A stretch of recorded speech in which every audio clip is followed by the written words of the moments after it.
What's up, How brother? are you, man? Good, man. Out of respect for you and my background with you and everything else, I figure we're going to do this interview and chop it up at a smoothie shop. I'm at a healthy smoothie shop, man. Extreme nutrition, brother. Man, oxygen bar, the whole bit, bro. Good, I like good it. Wi-Fi. Not a lot of people in here late, man. You may hear a blender in the back, but man, we are going to get to work, man. I appreciate you being on, man. We're going to be a little bit more informal, like I spoke to you earlier. And first and foremost, I think everybody on here needs to understand that, man. Me and Copeland were co-workers together at Texas State. I mean, he's had an outstanding career. He's one of the things I'm glad that Cope's coming on is he's the first coach that's really been a high school coach and can understand the issues and problems and some of the things the kids at the high school level don't really get. And he's been at the highest levels from Division One. And currently, which we're going to really focus on tonight's topic, is the NAIA level. I think a lot of people right now will fall into that NAIA, possibly D2, but NAIA lane because of some of the issues going on. And a lot of people don't really understand how good NAIA basketball is.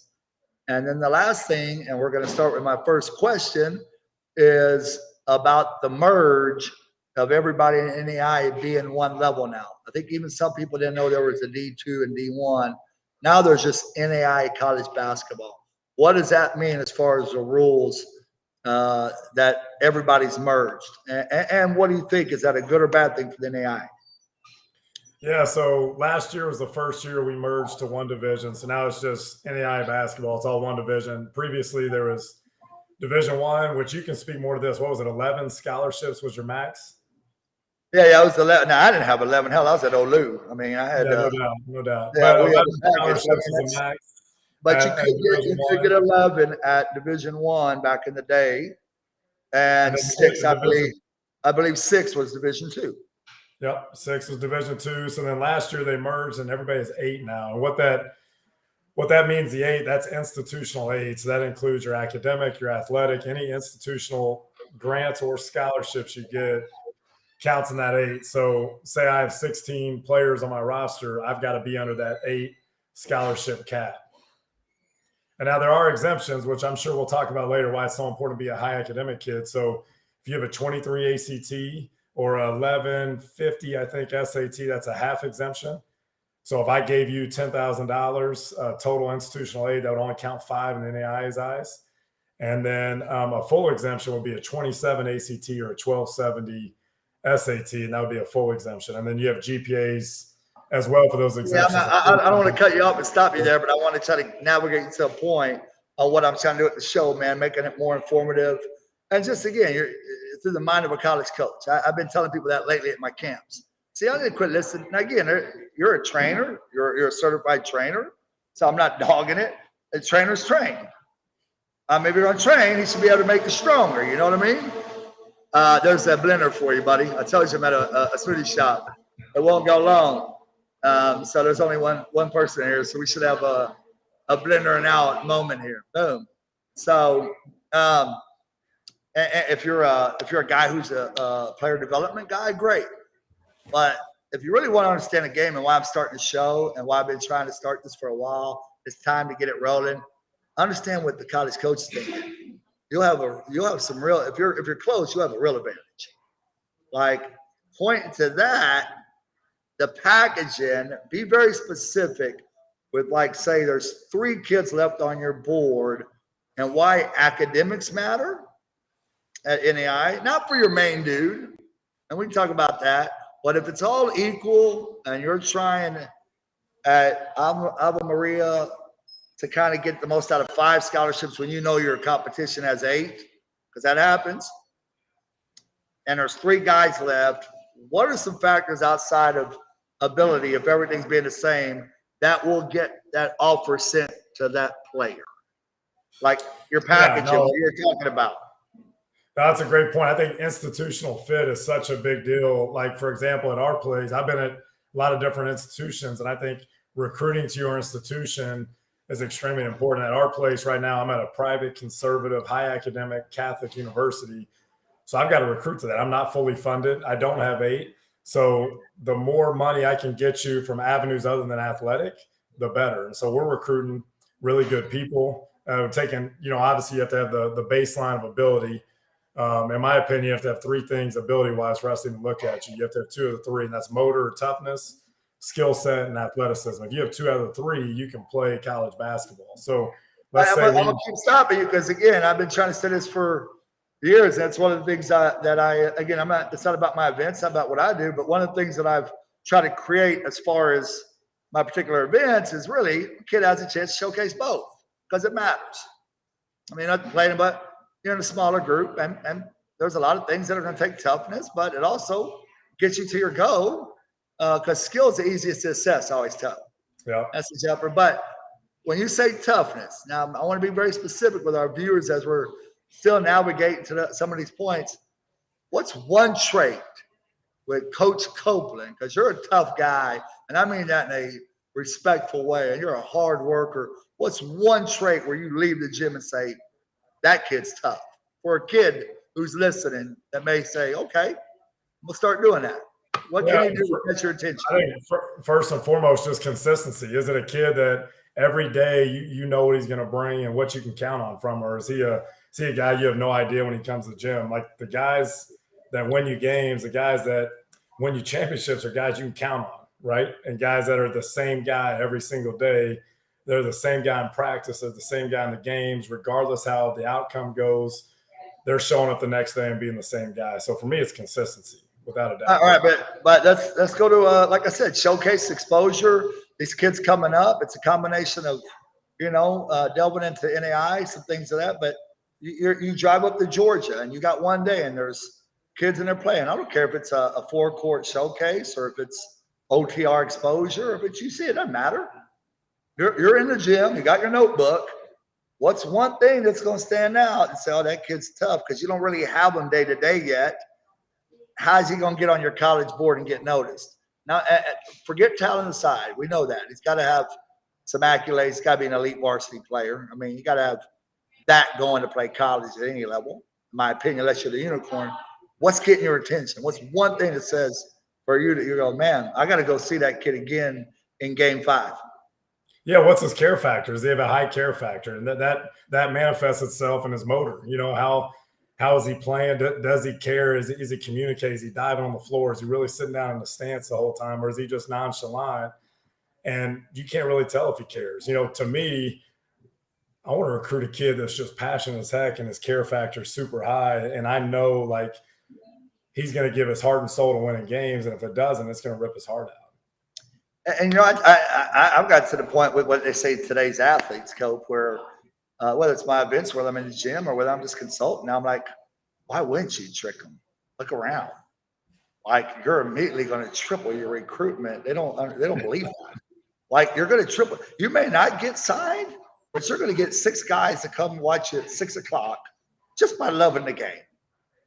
Then they're going to figure out if you can shoot, drive, penetrate. But just by you loving the game, instead of running up and down for the 3-game and your parents paying $175 and buying some socks and getting a headshot, just that you want to get. I mean, you're reiterating what I'm trying to get to, like the one point which you said, like trick them. Even if you're not at my event, well, you're going to beat out 90% if you get a little uncomfortable at an event, even if it's not part of your personality yet. I mean, so that does get your attention. And even at events, even if you like the kid, and I ask this, I don't want to ask the same questions to every coach. I do want to get back to the NAIA, but you went to see a player because Coach V gave you a lead. And this has happened. I can provide a lead, but like I tell the kids or whatever, they got to recruit you.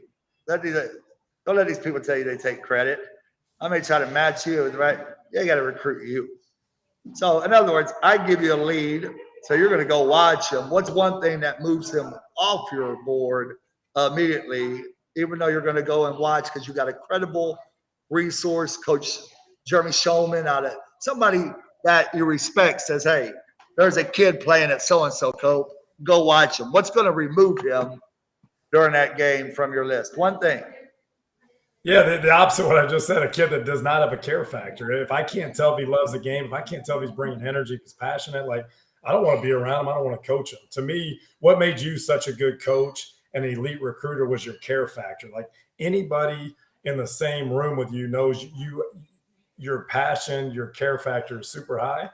And I think no matter what, you talk basketball, football, coaching, being a garbage man, doesn't matter. If your care factor's high, you're going to end up being good at your job. You're going to be good at your sport.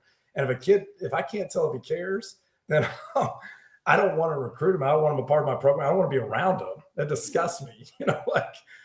So that to me, it's just the opposite of what I'm attracted to is what I'm not attracted to. Yeah, I don't. It's definitely different, and it's definitely, and again, I still think it's a good and bad thing for kids that are serious.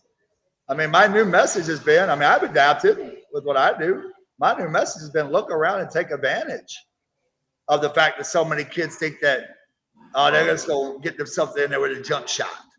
Or, hey, they look 6'8", they're dunking. I mean, hey, go around the world. And factor in the transfer portal, factor in that you've got packages. And when I want to get back to that. So, but all that being aside, I mean, the ones you really start to like, you're going to start to research non-athletic things.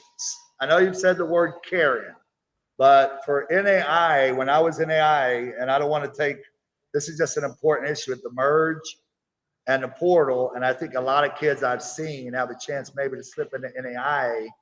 So if they're listening or they've been at UC exposure camp, whatever, I told them that, like you said, in a package, how does that work for me? And I'm going to be specifically, if I had 3 kids that are all the same and 19,000 left, that's the difference between the NAI.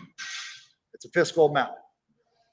And you cost me 9,000 because your grades are good. You've qualified early. Ave Maria's talking to you. Don't think you're better than Ave Maria. You may get a $6,000 grant that won't be there, is what I tell them. And you cost me less, then you're my first one. I'm sending not interest, but that offer to, behind the scenes. Are you like that too with your NAIA packaging?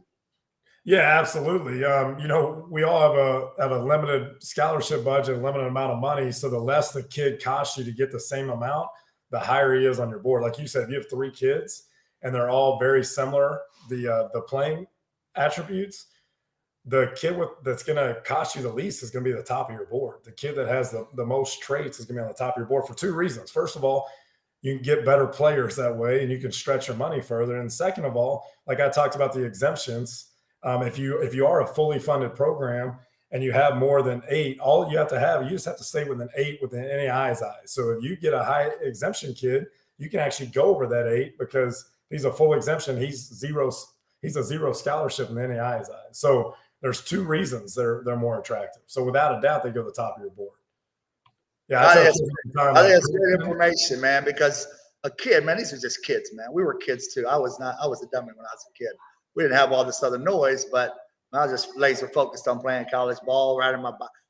But there's so much noise. That's why I've started this show. Like, I think that's just a great point to understand that you can sit in a classroom and hear about good grades and lean back, good grades. No. If your grades get you 19,000 at Texas Wesleyan or 22,000 at SAGU or Ave Maria, and they all need a 2 guard, and you're taking care of your business there, with today's portal, NIL, and all the other stuff that trickles down, it will matter. It's not about, like I said, you got to be able to hit a jump shot. You got to be able to play at the next level. You got to be, but that stuff outside, the intangibles and your academics, not because it's on a poster. It costs Coach Copeland, as he has 2 scholarships. That's what they understand. He won 16 games. You don't owe nobody return money. Do you let go of some kids at the end of the year? I don't want to get you in trouble, but or any situation being Division III NAI, do you readjust at the end of the year? Is it year by year for you, or you try to give them an opportunity to stay all 4 years? Yeah, in an ideal world, we'd love every player to stay for 4 years, but in reality, a scholarship is a year-to-year It's a year to year. It's a year contract. There's no such thing as a 4-year scholarship. It's a year contract, and you have to live up to your end of the bargain. You have to be an everyday guy, like talked about. Your consistency. You've got to perform in the classroom. You've got to be a high character guy and represent the university well off the court. There's a lot that goes into that. It's not free money. You have to work for your money.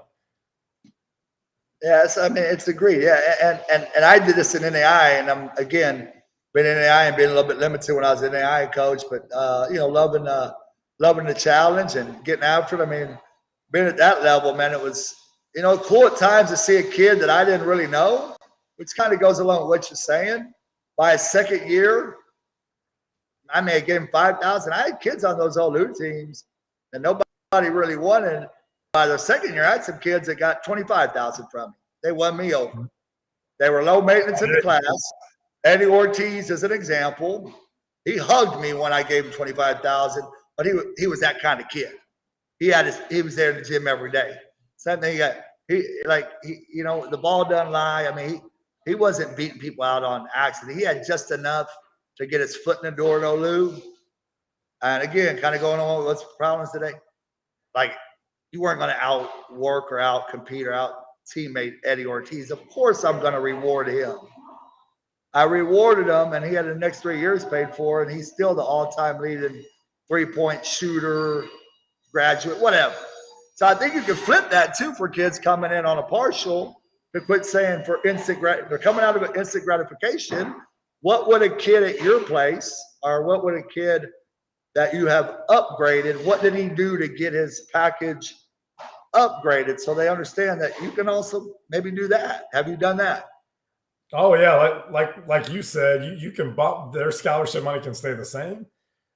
Scholarship money can go up or it can go down depending on all those factors we talked about. How are they performing on the court? How are they performing in the classroom and off the court? Things that would get you a bump would be those things we talked about. Is your care factor high? Are you consistent every day? Are you doing really well in the classroom? Are you representing our program, the university, in a positive manner? Are you producing on the floor? Are you out working? Are you the first guy to the gym, the last guy to leave? Yeah, absolutely. I'm a human.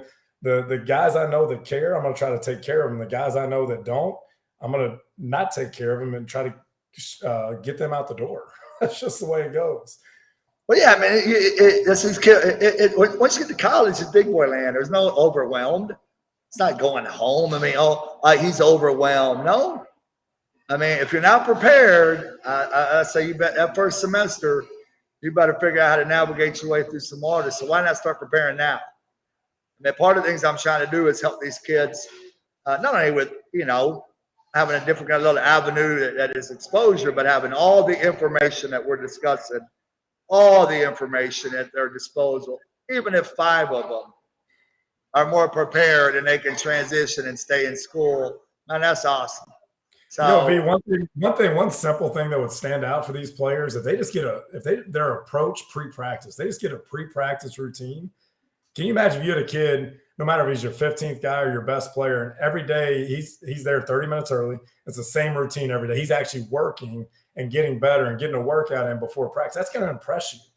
And not only does that impress you, which now you want to give more money, but he's going to get better because that's 30 minutes he's stacking every day on top of each other. So he's outworking his teammates and his opponents throughout the year while they're jacking around pre-practice, just shooting shots or on their phone, they're tweeting, whatever. He's actually getting to work. We've got a guy right now that his approach is unbelievable pre-practice, and he was first team all-league last year, and it's no secret. He's not very big. He's not very athletic, but he'll rip your heart out. He's got extremely high care factor, and he's the most professional student athlete I've ever worked with in his approach. And that's one simple thing. What's your pre-practice routine? And stick to it. And that don't press every coach. That don't press your recruiters.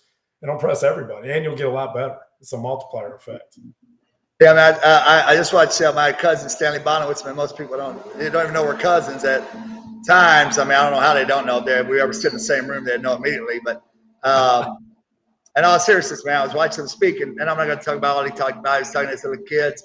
I mean, at a middle school exposure camp. I mean, it's nuts. I mean, they're dropping exposure. LeBron James' son, whatever. Come on, man. I mean, so when I go to those things, I mean, I don't mind venturing out, but I'm all about growth. Like, if you're going to take me in there and want me to help for an hour, My write-ups are about growth. I can care less. So, but Stanley was the speaker. And going along with what you said, I could kind of add a point, man, that I thought was, he said you can lie to your parents, man. You can lie to, your teammates. You can lie to your coaches at times. You can lie to yourself about your summer routine or your pre-routine like you're talking about. But if you're like, and every player I had like this, and every kid if you're loose with your handle in tight situations, if you're shot, if your confidence drops quickly, the ball don't lie. I mean, coming from Stanley, if anybody really researched Stanley Bonawitz's upbringing and career, a little bitty skinny guy, the ball won't lie. He said, that guy guarded me and scared me, the ball didn't lie. His approach, routine. And the final point, if you love it enough, come on, man, quit. And again, if you love it enough, you'll navigate. That word attitude and toughness to me is when things are not going your way, or if you're a freshman and you're getting 0 playing time. It ain't when you're playing golf or with your homeboys in your dorm room on the video games. You don't need a good attitude. I always say attitude is when you're sitting at the end of the bench and these kids are coming up in an environment where, like you say, the hard part is, I think, the transition. What do you think? And I will end on this, whether they got to leave for Florida or whatever, making that transition in the first semester, but maybe a kid that's struggling and got it turned around, man, what approach would you tell these kids to prepare for and that they have to have? Yeah, I think just going in, knowing it's going to be hard. And anything good in life is going to be hard. If you're going to have a good marriage, it's going to be hard. You're going to have to work at it, right? If you're going to do good in the classroom, it's going to be hard. You're going to have to work at it. Like, your approach going in, like, hey, this is probably going to be the hardest thing I've ever done in my life. It's probably the hardest semester of my life. And I'm going to work at it. And going in, knowing it's going to be hard, knowing you have to sacrifice, knowing you have to show up every day, to me, that's the best approach. Not thinking I got this, or, I was a stud in high school. I was first team all district. But hey, this can be the hardest thing I've ever done. This college coach is going to demand more out of me than my high school coach, most likely. There's going to be more demand out of me in the classroom, film sessions, weight sessions, individual sessions, everything that encompasses it. And it's going to be freaking hard. But you know what? I'm tough enough, and I'm going to show up every day and be the same guy. And having that approach, just, hey, I'm so freaking tough that doesn't matter what you throw at me, I'm going to get through it. Well, that will serve the athletes well. Well, man, I appreciate the time. I told you, you got a beautiful family. I've known your family for a while. You got about 8 kids, so I don't want to keep you up past 9 o'clock Florida time at 7:50 Texas time. And if you want to end on any note, anything that you can give a young prospect, a parent, I mean, you've already got great insight on what you said and kind of understand, especially the packaging of NAIA. I mean, again, that is one level right now that I think a lot of kids could fall into, and it's a very good level, especially I think with the merge. I think it's gotten stronger because of the merge, where the Oklahoma Westerns and everybody's going to one place now. It's kind of made it more relevant with the problems NCAA is kind of having. I'm not promoting, I'm just saying, being at all levels, it's a pretty good place right now for NAIA. So kids need to understand it's good college basketball. There's athletic money involved in great educations at a bunch of schools now that have, gone to an 8 scholarship format, which is dang near almost Division II. Division II team. No, I would say that's the level we're most similar to. And I'll put a plug in for the NAIA. Like, I've coached Division I, Division II, Division III, NAIA, junior college, and high school. It's my favorite level, not just because that's where I coach at now, but you get your hands on your guys more. Like, we get our guys for 24 weeks. There's no hours restrictions. So you get more time with your coaches as a student athlete. You're around more coaches. You can do more team building. There's not a compliance manual that thick. Like, it's just coach your team and build your team chemistry and however you see fit. We have our guys over once a week to have dinner in my house. You can't do that in NCAA. It's not an occasional meal. And then also another plug on the level, like you said, is the scholarships. There's a lot of scholarship money to be had academically, athletically. And what I would encourage the parents and the student athletes, go to a game or 2 games in your area within 3 hours at every level. And you'll be shocked how good Division III basketball is, NAIA basketball, Division II basketball, junior college basketball. That's an education in and of itself. Oh, great point. I mean, great point. Go watch Sagu play Texas Western. And right up the road. Oh, yeah, kid in Central Texas. Oh, I'm not. Again, they're missing the boat. I mean, Yeah, and then a week later, go watch Dallas. I mean, go watch Dallas Baptist. Go watch Collin County. If you live in a metropolitan area, most likely you've got every level within an hour of you. Go out and watch every single one play. Ask those coaches to come watch them practice. The more you can see the level, the more you'll be shocked how hard you got to play, and how good you got to be, how physical you got to be competitive at those levels.